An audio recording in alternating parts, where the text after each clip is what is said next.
Assalamualaikum warahmatullahi wabarakatuh. Selamat pagi anak-anak siswa kelas 4. Semoga masih sehat, semangat, dan ceria ya. Anak-anak, hari ini kita belajar tema 4, berbagai pekerjaan. Subtema 3, pekerjaan orang tuaku, pembelajaran 3 dan 4.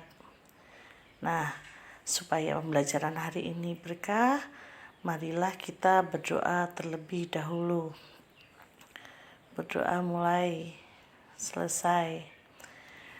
Nah, anak-anak, perhatikan gambar di bawah ini. Masalah yang kita hadapi adalah tentang sampah. Lingkungan sekitar kita banyak sampah.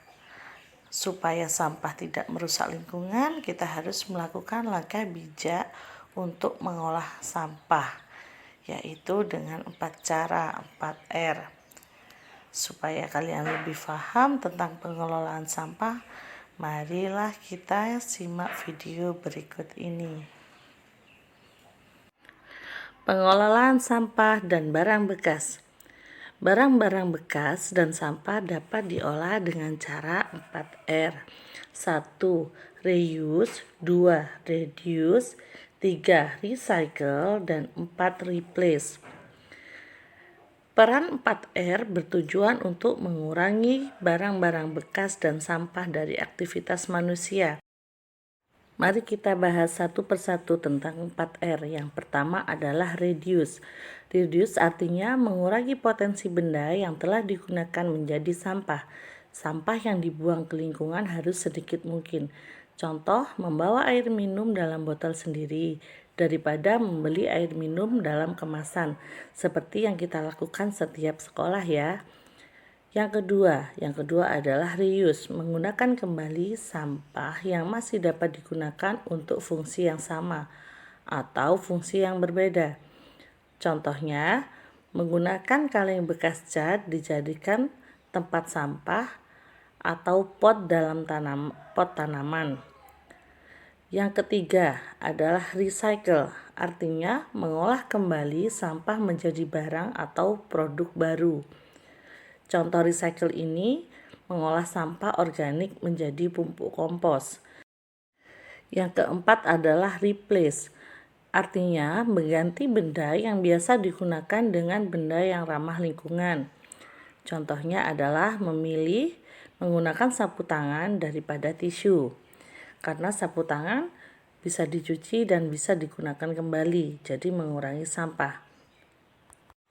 Jadi pengolah sampah menggunakan 4R tadi ya, sudah jelas anak-anak? Nah, anak-anak sudah jelas tentang pengelolaan sampah, kita lanjutkan pembelajaran 4 ya. Anak-anak, tahukah kamu pekerjaan seorang kepala desa? Hal-hal baik apa yang bisa kita contoh dari mereka? Mari kita pelajari materi berikut. Pak Tulus bekerja sebagai kepala desa di desa Serehwangi. Pak Tulus ingin warga desanya memiliki rasa persatuan dan kesatuan. Ayo kita cari tahu cerita tentang Pak Tulus. Pentingnya budaya tegur sapa, senangnya tinggal di desa Serehwangi. Kedekatan hubungan antar warga membuat mereka saling menjaga. Tidak semua warga Serehwangi merupakan penduduk asli, sebagian warga merupakan pendatang. Mereka masuk ketika kampung ini dibuka sebagai wilayah transmigrasi. Walaupun demikian, perbedaan asal-usul tidak merendahkan kedekatan mereka. Kedekatan antar warga dimulai dengan kebiasaan saling tegur sapa. Ketika berpapasan di lorong antar rumah, di jalan atau di pasar, tak pernah terlewat untuk saling menegur. Sekedar mengucap selamat pagi, selamat siang, selamat sore, sampai bertukar kabar atau berbincang sejenak.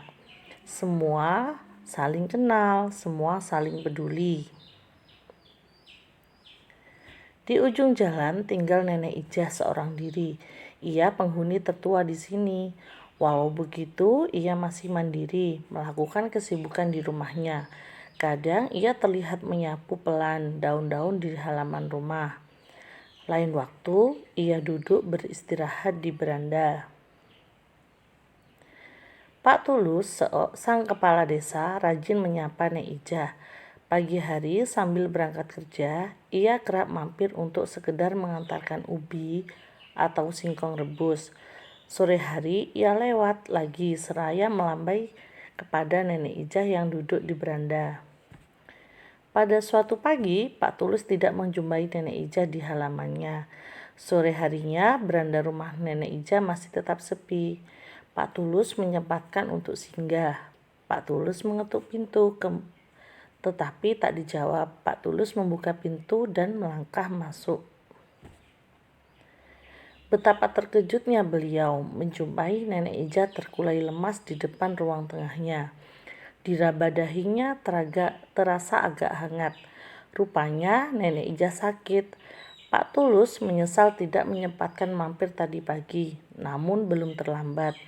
Pak Tulus mengajak beberapa warga membawa Nenek Ijah ke dokter terdekat.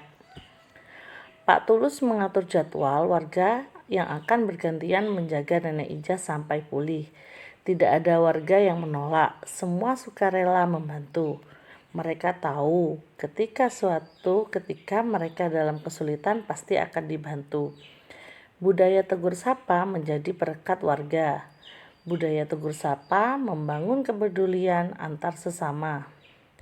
Nah, berdasarkan cerita di atas, buatlah peta pikiran seperti di bawah ini, yang mencantumkan judul tokoh, pesan moral, sifat tokoh, akhir cerita, awal cerita, dan tempat cerita.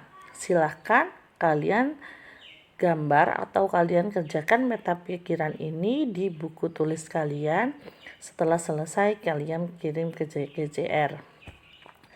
Dan satu lagi, berdasarkan cerita di atas, tulislah hal-hal baik yang bisa dicontoh dari Pak Tulus.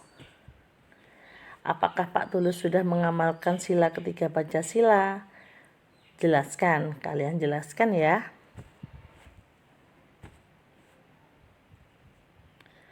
Nah, dalam kehidupan sehari-hari, apalagi yang bisa kamu lakukan untuk mengamalkan sila ketiga Pancasila? Nah, peta konsep tadi dan pertanyaan tadi silahkan kalian tulis di buku tulis dan dikirim ke KJR. Demikian pembelajaran pagi hari ini. Jaga kesehatan badan, jaga kebersihan lingkungan, dan wassalamualaikum warahmatullahi wabarakatuh.